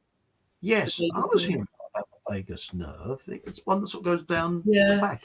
I mean, this is what I'm saying, that they're talking about the Kundalini as well, you know, from the crown chakra, and it goes right down to the base of your spine where the root chakra is. But there's supposed to be a second brain, isn't there, or third brain in our solar plexus? I don't know, maybe. Well, yes. Well, strangely enough, you know, we say gut feeling because what goes into our gut goes up to our brain. And that's why you get a gut feeling. And they've actually said that with gut feeling, that's what kept our ancestors alive. Because they're saying, I don't think I'll go that way today because there might be a saber-toothed tiger waiting around, and there probably was. But you do get very strange intuition. I mean, I came off my push bike about 3 years ago, knocked myself out, and that morning I felt something weird was going to happen. Yeah, feeling, strange feeling. I thought things are like, you know. Now, a space cadet, it says here, Space Cadet Lottie said, I didn't wear a nappy around your face, but I did look to buy an astronaut's helmet for walking around Morrison. Yeah, I was thinking about that. Quickly shot would have been well funny. Yes, I did. Yeah. I wouldn't wear a badge either. But don't you put on? Oh, your lanyard. Lanyard round. Exempt. Yes. But the one I did do was have you got a mask? I'm sorry, I don't sell masks. What type are you after? If you get an answer like that, they don't expect it. Have you got a mask? No, I don't sell them. Yeah, they couldn't comprehend why you were being so different from the rest. Yeah. But this actually showed people's insecurity, because the people with the egos that were coming around, they are the most insecure people.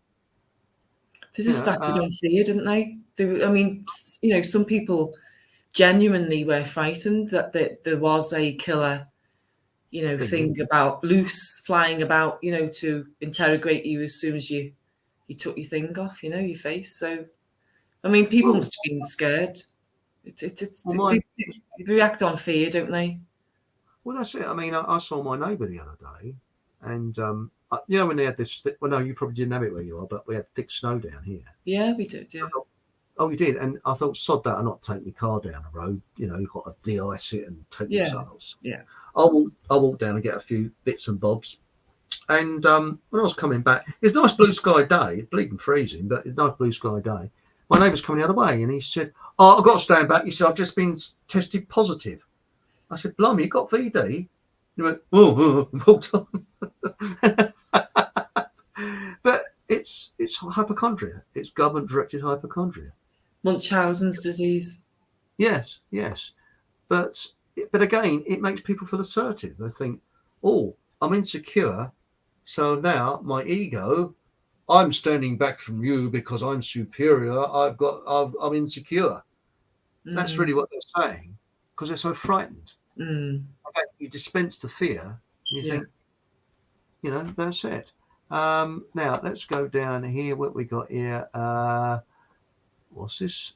It says, I like that. You should change. Hang on. You should change your normal everyday confuse the algorithm. Was it? You should change your normal everyday confuse the algorithm. That's right. Yes, that's right. But I tell you, I've often thought, if the government said stick your finger in your ear at 1 o'clock every day, you would get soppy sods walking on and go, "Oh, sorry, I can't hear you. I've got my finger in my ear because the government told me to do so." You know, just. Now, this is an interesting one. It says here, Louis Todd said, "I know, just feels too traumatic. I'm done with trauma." Yes. We've all had enough, haven't we?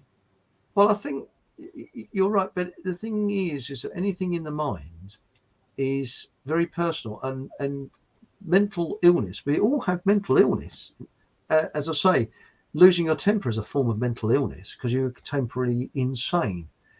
It has a stigma about it, and people said that if I'd have broken my arm or If people went up and said, "You disgusting, breaking your arm, I'm pushing you out of the way," it's a bleeding nutcase. But because it's in the mind, that's a stinker.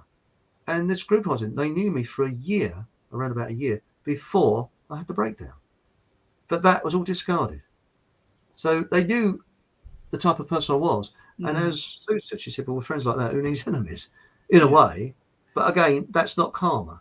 Karma is saying, well, okay, they had the information, with that information, I'd have thought the same. And that's it.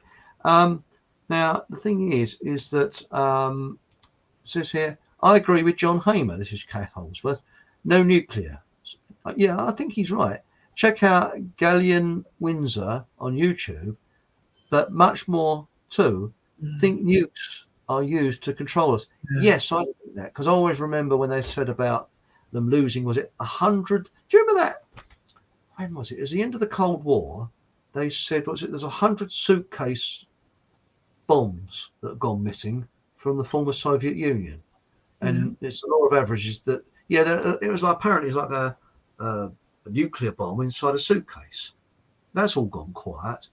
And I know that the survivors of Christmas Island, you think, well, it was probably because of the radiation. Well, what did they, before they stood in front of this big explosion, they had the old. And that's what, That's, that's the thing. But, there's been something I was looking at. There's somebody talking about, again, this is all part of the government flirting, doing fatal flirting with us. We're getting some truth and some lies. And one I heard, and I think the secret is to step back and think logically about something. Now, what I heard recently was that the British Army are training Eastern Europeans and people from the third world in Ukraine and Turkey. Turkey, to do security operations in this country, and they're coming across on these rubber boats across the channel, and they're being put up in hotels. Now let's take a step back for a moment, so that when the shit hits the extractor fan, they'll be coming along booting their doors in, and because they're not of our nationality, they won't give a shit. Let's take a step back from that. If you are training people up, like I've never been in the forces or anything like that, but I do know for a fact that the army, they're constantly training because they've got to keep their troops in a constant state of fitness and readiness. That's it, and readiness. So would you train these people up in the Ukraine and Turkey and then let them come across on rubber boats and put them in hotels where they can sit down drinking and getting fat and farting about when you've paid all that money to train them? No, you would fly them over to Brize Norton, keep them in a barracks, and as you've trained them, the hotel doesn't seem logical to me. It does seem a bit weird. Admittedly, those coming over on the rubber boats are military-age men. Yeah. But that, to me, I'm thinking, is that... Sorry, carry on. Sorry. No, we just don't know the truth, do we? As you say, I mean, we've heard this for a while, and next minute they'll have UN on the hats, but we don't know if this is the truth. We don't know what capacity they may be required for. Again, I don't know. No, it's just thing. But when you take a step back and think about it, look at yourself. Say you're an evil government, evil something. You're training people up. You wouldn't let them slob out in a hotel. No, you keep them training all the time. And you've got to keep them in the peak of training all the time. Otherwise, if you call on them in a year's time, they'll be slobs. They might be overweight. There might be anything. You wouldn't do that. So that, to me, sounds like again, you're being flirted with truth. Yeah, I think you're saying, to keep us in this state of, that's sort of mental illness in many ways. And it's instilling fear. It's instilling this divide, this division in society with them against us, maybe, or it's just all manipulated stuff. And when it comes down to it, I'm sure it's not. Yeah. Are Again, they instigating civil unrest by this, or we just don't know, do we? you don't know. But you notice that they always put out fake karma and this fake things. I mean, when you look at these people, the MPs, is any of them spiritual? Well, the only spirits they've got is the old.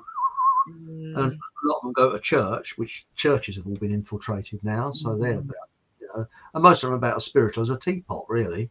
So, you know, and when you look at this, Kath Holsworth says colloidal was the original antibiotic before the pig farm. I like that one. Pig farm got busy with their toxic brews. Oh, Kath, that's a genius one. I like that one. The pig farm got busy with their toxic brews. We've got to invent our own language to get around these things. Yeah. We've got to do it. That is, so I think in future it's the pig farm. I think that's a brilliant one. Yeah. Oh, that is genius. Thanks, Kath. She's always coming up with brilliant ideas. Yeah, Kath. she is. Now it says here, my punctuation is on holiday tonight. The passions, my punctuation on passions are joy and pain, desire and aversion, worldly attachment to the impairment. Impermanent. That's interesting. Not many people know that. Now, this is an interesting one. Kath Oswald says, we feed plants with CO2. They feed us with oxygen. The photosynthesis we were taught in school, but no longer. That's it. Now, it says here, was it? Goldfish remember every time you say that, Chris. I've got a lazy, well, that's it. But I don't know what it is. I've got a lazy brain. It'll only remember things it wants to remember, but it doesn't. You know, if I'm designing something, I could remember every dimension on that drawing. I could remember it. I could even turn it around 3D in my mind. But I'll speak to remember something that happened about half hour ago. Short-term memory loss, maybe. Yeah. But not really. No, I sometimes it's just lazy. I've always had a lazy memory like that. Have you? It's just, yeah, it's like people's names. When I was younger, someone told me their name, and about 5 minutes later, I've forgotten it. But if I seriously think about it, I'll remember it. I know. Talking of pig farms, I know there's a certain male with an entrance to the garden with the surname. Oh yes. And he made a quote talking about people who were lazy, and he said, in an organization or a business, always give a job to a lazy person because they'll always find the quickest way to do it. Yes.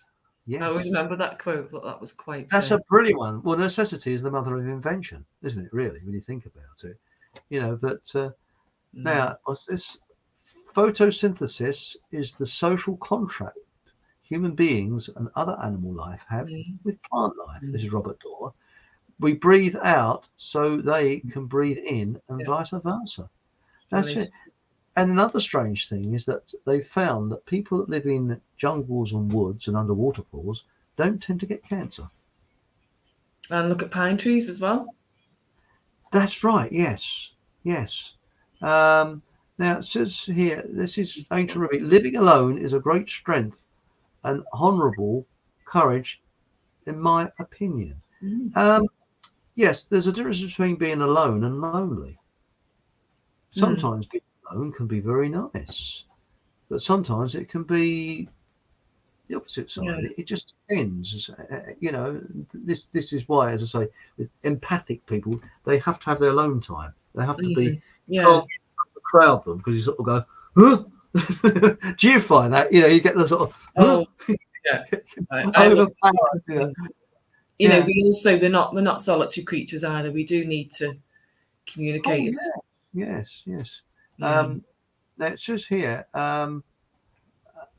H.G. Wells, who's Robert Dorr, uses the narcs and the empaths as a metaphor via Morlocks and Eloys. That's interesting.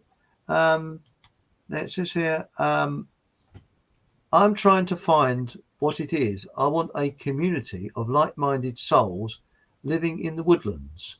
Yeah, be nice. That would be nice, Louise, but there's only one trouble when you get teams of people. The most insecure, their egos will build up and they will take it over from you. Mhm. That's unfortunately what happens in teams of people. That's people want to be the leader. That's it. This is Hereditous Get Booked. I'm a wood butcher, carpenter, wood butcher, I like that one. Carpenter joiner, but can make a nice table. Negative, positive. That's right. As Stalin said, you have to crack eggs to make an omelette. Mm-hmm. So this is the last chance for anybody to make a breakthrough. What are we thinking of here? Is it any one of these? Fuzzy lines. Whoops. Fuzzy lines. It's very difficult on camera. You've got to do things the opposite way around. Fuzzy lines, square, circle, or triangle. So roll up. What is it? Now it says here, was it? I saw a white stag on Friday. Blimey, you've been on the Guinness again. That's unusual, a white one. Yes. It's quite spiritual, a white deer. And what's this? I'd have done a spacewalk too. Mm-hmm. What's his name? We go backwards. Is it? Michael Jackson. Michael Jackson, yeah. And this is a true one. Louis Thompson says Santa is actually an outgrowth of Satan. And I liked it. Was it Bob before? He said mask backwards is scam with a K. Scam. That good? Oh, that's a brilliant one, isn't it? Good that as well, isn't it? Yeah. It's like we do spelling. We spell. It's true. Spellcast. Yes, yeah. the words that we say. Exactly. Everything that comes out of our mouth. Yes. Has an effect. As my water and rice experiment proved. Oh, by the way, you've got to plug your water thingy, Bob, haven't we?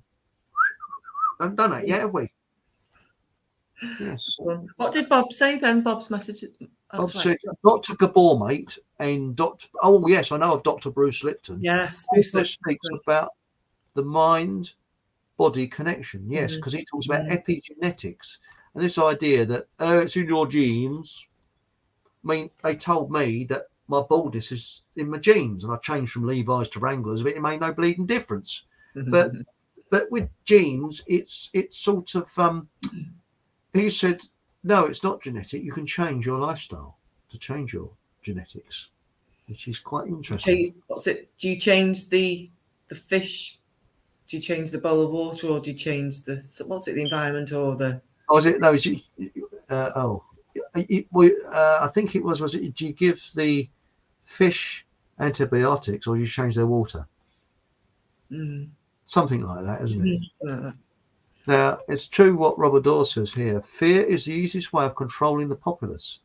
If it sets one off balance and can jam our cognitive radar. You're spot on. But what's this? Jesus is Sue's edge. Is he really? Oh well. I heard years ago as well. They didn't have a J or something. There was a Y. So it's like yes, you are is instead of what was it, a J or her, the way they pronounced it, and it meant yes, you are, like yes, you are powerful, really? Something like that instead of something. But like why that. Was his name Fred or Bert? I mean, imagine if there was a name change, they'd be praying to Bert, wouldn't they, or Fred? Yeah. So. It's very interesting. I'm not wishing to be rude to people that are religious. I'm not religious, but I like to believe spiritual, But hang on, Bob. People wearing, I actually saw this. I went down to Tesco's this afternoon and I saw a couple of people walking around with their. And what gets me, a lot of them have got these masks on, and they're absolutely grimy. They're filthy. And it's just there, isn't it? Just hanging. Like saying, do you want to put it on or just take it off because we're really not having any effect on anything. Yes. But what's this? Robert Dawes says, A quote from Miles Davis: "You can get tired of anything, even of being scared." Michelle is right. We've all reached the end of our tolerance with the farce. Well, that's it. Enough. We're told a little bit and then back, a little bit, back, a little bit, and it's causing cognitive dissonance. That is really what it is in many ways, Anyway, I think we're near coming to an end of. I think Kat's right. She said, "Hurry up, give us an answer." Cattle. Oh, give us an answer. Right. Okay. Shall we declare it? It is. Yeah. I don't think anybody got it right. Sorry, but I was just doodling. But yes. I don't think anybody got it right, did they? Did anybody say square? My face is all orange. I've just noticed. I think I've got a bit jaundiced. I think the cat took something on the air. I like this one. What Trace Cadet Lodge says: "My granddad has selective hearing, but if I say, 'Is that a fiver on the floor?' Yep, he can hear that for sure." But I actually, it's an interesting one from Cryoke here, but I'm not sure I can actually. I've got to be careful where I read this out. The Vatican controls, shall we say, the pigsty. That's what we got it now. Big pigsty and the world. She is mystery, Babylon, and the Masonic people, we're not allowed to criticise, serve her. Papal court, we're not allowed to say. So that's interesting. Thanks, Cryoke. Now it says, there we go here. Are we? All those lead to Rome. It says here, "True, Chris, this is Louis Tom. This is why I was saying about egos and that. But I want to have my own wee acre for myself." What, an acre to wee in? I just generally use the lavvy myself. I mean, that's a big acre, isn't it? I think people just want to be left alone now. We just like our own space, wouldn't we? And we just want to be left in peace. There was something I saw on YouTube. I mean, I don't necessarily like Ronald Reagan, but they're showing a lot of what he said. And I have to agree, a lot of what he did say was interesting. He said if the government left for, I can't remember the exact time, but I say for a month, would people notice? And the answer is no, because what point is government? There isn't any point in government. I mean, I don't vote. I mean, there's no need for it, But rounding off with karma, it is actually to do with the self, not in a selfish way, but inner peace. Because once you've got inner peace and serenity, which the government don't want us to have, then it will attract inner peace and serenity to you and people that are at peace with themselves. And if you're not quite there, you will attract people that might be semi on the wavelength, like vibration or energy or that type of thing, but they won't be fully. And also things like, for example, what was it now? Oh, that was it. I went down to the local market and I was looking for a specialist tool, which you probably wouldn't get on a market stall. And I went down there and I can't remember what it was. And there's a bloke there that sells tools. And there it was, just one item he had set in front of me. That's the exact tool you were looking for. That's the exact tool I wanted to looking for. Another time I went down there, these sort of things you put round your waist that you put tools in, tool pouches. We can get real shitty ones, but I wanted a leather one, a proper one. And I went down there and he had just one of those. I think it's about £3. And normally if you went to, the high street, the real shops and that, you'd be paying about 25, 30 quid for it. I thought, blimey, I have that. And it's surprising how that is sort of synchronicity. But when you say, oh, karma will get this person, no. It's nothing to do. It is retribution. And like attracting like. And when you look at Tony Blair, for example, have you seen him recently? I mean, he looks a real state, doesn't he? He's a real. Yes. You got it right anyway, because you said you're going to do a raspberry. Oh, by the way, we got it right. So it's Tony Blair's. There we go. That's the raspberry. A Tony Blair raspberry. And anybody else you would like me to blow a raspberry for? Nothing personal, of course. To any politician or famous person? Shall we say William and his toxic arm brew, who's buying up most of the farmland in America now? Mm. And has the audacity to come on Facebook as well.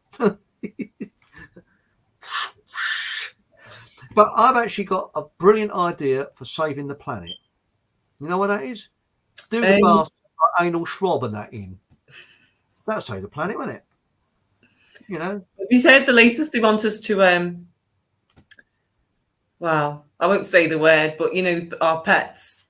Oh yes. Oh, yes. Yeah, they're taking up too much carbon. No, so is anal schwab. I mean, he's getting on a bit, you know, the old. Yeah, it's got nothing to do with the private jets swanning about, you know. Yeah, that's fine. But yeah, our pets are a threat. Mm. A mad King Ludwig or Charlie boy with the flappy ears. You know, what good is he? I mean, he's a nutty as a bleeding fruitcake. So I mean, well, I mean, they're a waste of space, aren't they? They're taking up their carbon footprint. So, you know, I mean, actually, again, I say this in jest, but I wouldn't want to kill anybody in my view. No, in psychopaths, putting them on an island on their own. Mm-hmm. You know, you have all, you know, they have a toilet there and can't deal with them. Yeah, and let them, because they're a different breed to us. I wonder what's going to come back to them, Chris. People who are deliberately deceiving mankind. Wonder what karma they're going to get on their path for. Well, they'll probably come back as a slug or something, which you tread on, you know. Who knows? But no, it is a funny thing, you know, and a program I like to do on the later date is how animals communicate with us. Because when you've lost somebody dear to you, why do you always see robins? And why do you find there's white feathers left outside your house? Have you found that?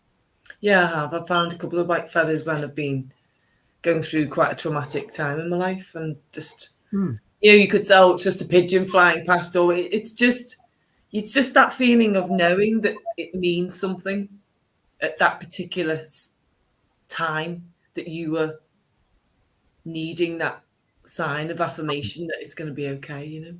But it's strange with robins. I mean, when I was really down, I was feeling really bloody awful. I found that there's a robin that kept sitting outside my window. And I went up the garden. He was hopping along next to me, or she. I don't know whether it was he or she, but the robin was hopping along and was trying to give me a little tune. I thought, but did I ever tell you about that with the pigeons? I feed birds, but it's maybe the pigeons that come and wolf it. Wow. Oh, one of those in the square in the town centre with your bread for the pigeons. No, in the garden. About. People are saying, excuse me, it's a brand new coat.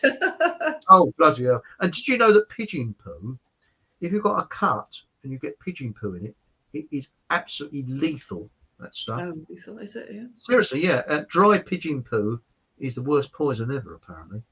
But anyway, I put the bird food down, the bloody magpies. No, hang on, no, I ain't seen magpies, wrong time. It's crows, because there's a battle between the crows and the magpies. At the moment, it's the crows that have got the upper hand. Pigeons, robin, blackbird. Funny thing with seagulls, I saw a load of them the other day, and then I haven't seen them any since. Sort of come and go. And what happened is, a couple of years ago, I was going to my shed, and suddenly a pigeon came down and dropped a beautiful twig on the path, and then sort of retired. I thought, it's like a little gift to say thank you. And this has happened every year so far. Now, is it me being a bit loopy? Or is it them actually? And, you know, there's a twig left on the steps. What, every year? Yeah. Perhaps it's me going a bit loopy, but perhaps the pigeon fancies me. I just don't know, you know. It's weird, isn't it? Maybe it's just saying, put that in the fire and keep warm, Chris, because we know you're cutting back this year with the energy bills, or... Don't know. I look at it like a gift of saying thank you, because they're very intelligent birds. Like a cat will bring a mouse. Yeah. That's supposed to be a gift, isn't it? Oh, look what I've bought for you, you know. Well, they reckon though sometimes a cat brings a mouse in because they feel sorry for you and they're trying to teach you how to hunt. Because they say you're feeding them, and they feel that in return they should bring some game in and show you how to hunt because they're looking at you as if you're a strange-looking cat. Mm-hmm. So, you know, they reckon it's a sort of gift, but it's also because they feel sorry for you because they're trying to teach you, saying, look, you know, you're getting all this food. I'll show you how to hunt. Yeah. Because did you know that a pussycat is a more efficient killer than an African lion? Mm-hmm. They did a survey on it, and I think a lion only gets its prey about 10 or 15% of the time that it chases them. Yeah. Whereas a pussycat gets its prey about 60% of the time. So they're much more efficient than a pussycat. And if it wasn't for cats, humanity wouldn't have survived because the mice would have eaten all the grain, and cats have kept the mice population at bay. Everything has its purpose. Yeah. Yes. Although they're very cruel with rodents. Play with the, I don't like, but that's their nature. I don't. You know, it's a strange thing. But have you got any pussycats, or is it doggies we go? I have. I've got one dog and one cat. Oh, isn't it? I bet they get on well, do they? They do actually. You know, the dog tries to play, but the cat won't have it. The claws say otherwise. Well, I know the difference between a cat and a dog is, what is it? A dog will whimper outside the door and go up against the door like this. And a cat will just sit and look straight at you through the window. And if you don't open that door, they'll turn your bin over. Mine jumps up on the door handle, and she pulls the door handle from outside. My cat. Oh, that's brilliant. I'd have a cat actually if I had an animal. They get to an age where they just hound you. It's they get like quite neurotic, don't they? After a certain age, I think dogs are quite thick, really, but a little bit more persistent if you ignore them. Well, I prefer wildlife because if I forget to feed them, they'd be all right. You know, that's the thing. It's like having a child, isn't it? Really, when you've got to look after them all the time. You know? Yeah. But does she go out? You know, does she bring her friends in and all that? You know, she used to bring mice a lot, but she's not been herself lately. But yeah. Oh, well. Anyway, thank you very much for joining us, Michelle. Thank you. We're going to be broadcasting on Monday the 26th with a mystery guest. We don't know yet. And Shannon was due to be on, but she can't come on because she actually broadcasts from inside her truck, as they call them in America, and it's bleeding cold, and she's not going to get frozen up her arse sitting in a truck rather, broadcasting on Christmas Eve. But later on in January, when it gets a bit warmer, she will be. So, I've been a bit crude there, but that's basically it, isn't it, really? Yeah. And thank you very much for joining us. Well, thank you. Enjoyed it. I hope you press the old put the thumbs up anyway. Subscribe button. Press the subscribe button. Put the thumbs up. It costs nothing to subscribe, and I'm almost up to 1,000 now, so that's it. And Fockham Hall on Facebook is well over 100, thanks to Michelle. Oh, it's not. It's thanks to people who find your channel interesting. Thank you very much. So it's really going places. So thank you very much, and I'll try and find the exit. Where is it? I've lost it. Hang on. I think it's somewhere. Do exit. The thing that oh, sorry, where is it? Dev's put it somewhere. Oh, bugger it. I don't know where it's gone. Oh, anyway, we won't have an exit. Never mind, we can sing it out. Ta-ta. Bye-bye. Bye. And same place, same time next week. Yeah. Thank you very much. Night.